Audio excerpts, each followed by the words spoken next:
Okay, in this section, we're going to deal with trigonometric values when they are represented by letters. So this is now a substitution situation. All right, so example 17 tells us if sine of 14 degrees is k, write everything else in terms of k. So we've got two questions on the screen, A, which is sine 194, and cosine of 76. Okay, so you're going to go through a list of options and basically going to see, does this work, does this work, does this work, does this work? And you're going to get to one that actually does work. The first thing that we're looking at, we're saying sine of 194, and we know that this is bigger than an acute angle. In other words, this is not in the first quadrant. So I'm going to first check my reduction formula and say, okay, 194 means I'm in quadrant number 3, right? Quadrant 3. Okay, beautiful. So now I need to know, can I write this as being equal to sine of 180 plus something? Let's see, 194 minus 180 degrees gives me 14. Okay, this is beautiful because look what I got. I got sine of 14, which is what I want. This is equal to sine of 14 degrees. Now, don't ever forget to check your quadrant. According to the cos diagram, in quadrant number 3, tan is positive, so this is negative. Okay, but now if I have sine of 14 degrees and sine of 14 is k, my answer must be in k. So this is equal to negative k. Because what did I do? I changed sine of 14 to k. That's your final answer. Let's do B as well. Cos of 76 degrees. So now 76 is acute. And since it's acute, it means that it is in quadrant number 1, right? Now, if it's in quadrant number 1, I can check my cofunctions. A was a reduction. In B, I'm going to check my cofunctions. So I'm going to say, okay, maybe this is a cofunction. Let's deal with it as a cofunction. If it's a cofunction, then I'm going to check here 90 minus theta degrees. All right, let's see, what is 90 minus 76? That gives me the 14 I'm looking for. Okay, beautiful. Now, do you remember when we're doing a cofunction, sine becomes cos, cos becomes sine? So this becomes sine of 14 degrees. Now, please check for me. Always check for me whether or not these answers are identical. So you're going to say cos of 76 gives you an answer. And then you're going to say sine of 14 gives you an answer.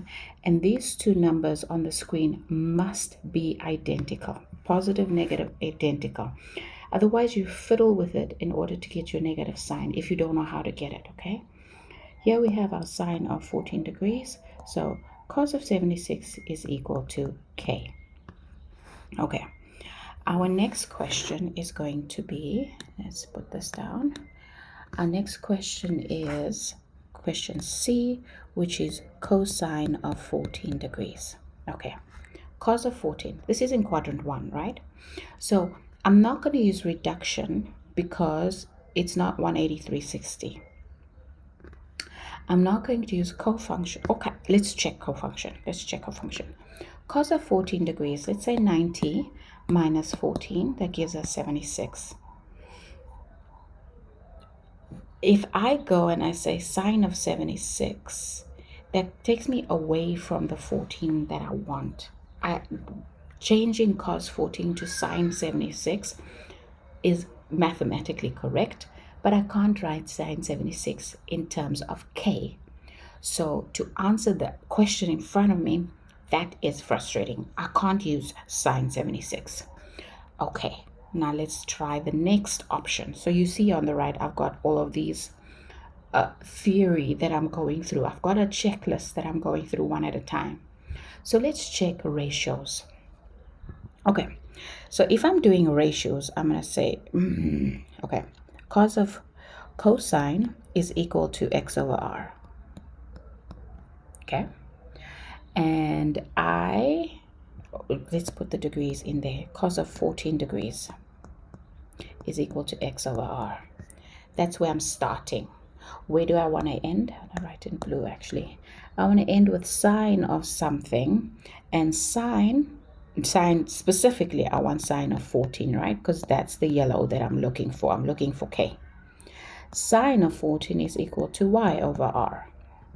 Okay, what does this look like in terms of my sketch? So over here, this is my Pythagoras, right? So if I have a Cartesian plane and I have a angle, or let's make it, okay, this angle is 14 degrees, right?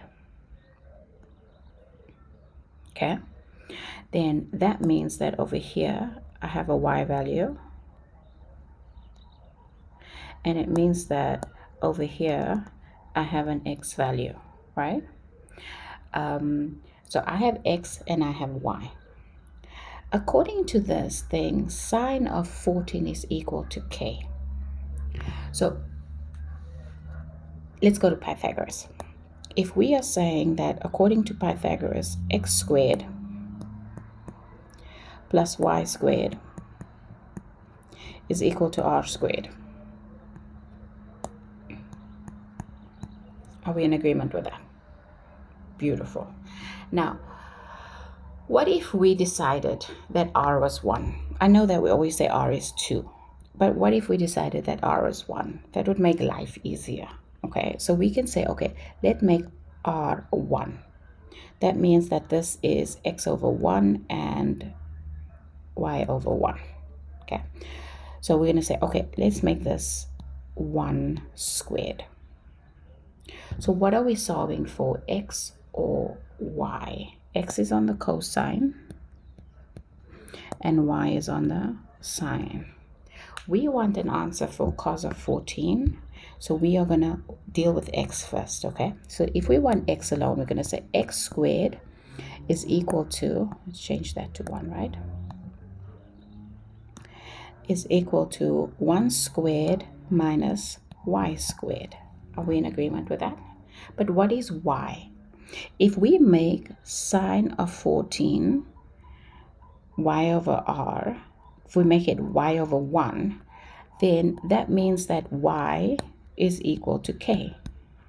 That's why that 1 is helpful. So now in this section over here, I can make this actually k. I can make this k squared. Why do I want to do that? Because I want to write an answer in terms of k. So I cannot, basically I have y and x, two unknown. I can't eliminate one of them to get an actual number. So I'm going to translate one of them into the other that I want to keep. I want to keep k, so I'm translating x into k. All right, so what is x equal to? X is equal to the square root of 1 squared minus k squared. Okay, that is x, which means now if I go back to this formula here, I'm going to say cos of 14 degrees is equal to x over 1, and we don't need to replace that over 1. Cos of 14 squared equals x. So cos of 14 squared is equal to the square root of 1 squared minus k squared. Is your answer in terms of x? Yes, it is. It is in terms of x. There's your, sorry, in terms of k, That answer is answering the question in terms of k. So what did we do? We used ratios in question C. We used cofunctions in B, and we used reduction in A. That's enough for this video. Next one is going to be D.